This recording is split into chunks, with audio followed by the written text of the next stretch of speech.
आज बनवायचे आहेत खमंग असे काकडीचे थालीपीठ। तर या ठिकाणी मी डाळीचं, तांदळाचं आणि गव्हाचं एक एक वाटी पीठ घेतलं आहे। त्यामध्ये ही काकडी जी आहे खिसलेली ती ॲड करणार आहे, सोबतच बारीक चिरलेली कोथिंबीर। आणि आता आपण यामध्ये मसाले कोरडे ॲड करायचे आहेत। तर आधी मी यामध्ये पांढरे तीळ 1-2 चमचे घेतलेत, ते घातलेले आहेत। त्यानंतर ओवा तो साधारण 1 चमचा असा चुरून हातावरती तो आपण यामध्ये घातलेला आहे। त्यानंतर हिंग घालणार आहे मी 1 चमचाभर।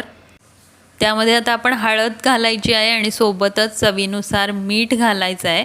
आणि थालीपीठ तिखट बनवण्यासाठी मी इथं मिरची, लसूण आणि जिरे मिक्सरला बारीक करून घेतलेले आहेत। आपण या मिरचीऐवजी मिरचीचा ठेचा वापरला तरीही चालेल, किंवा मग लाल तिखट वापरलं थालीपीठ करण्यासाठी तरीही चालेल। पण मिरची आणि लसूण घातला की थालीपीठाला एक वेगळीच आणि भारी चव येते।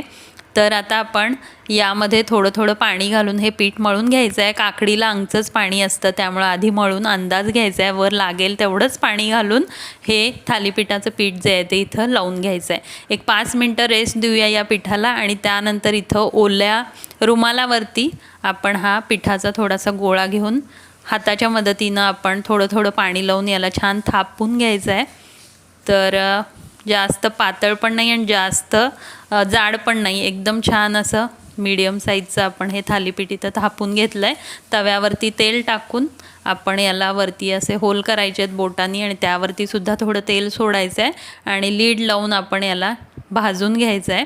तर 1 मिनटानंतर दुसरी बाजूसुद्धा छान शेकून घ्यायची आहे आणि गरमागरम काकडीचे खमंग थालीपीठ लोण्यासोबत, लोणच्यासोबत खाण्यासाठी आपले तयार आहेत।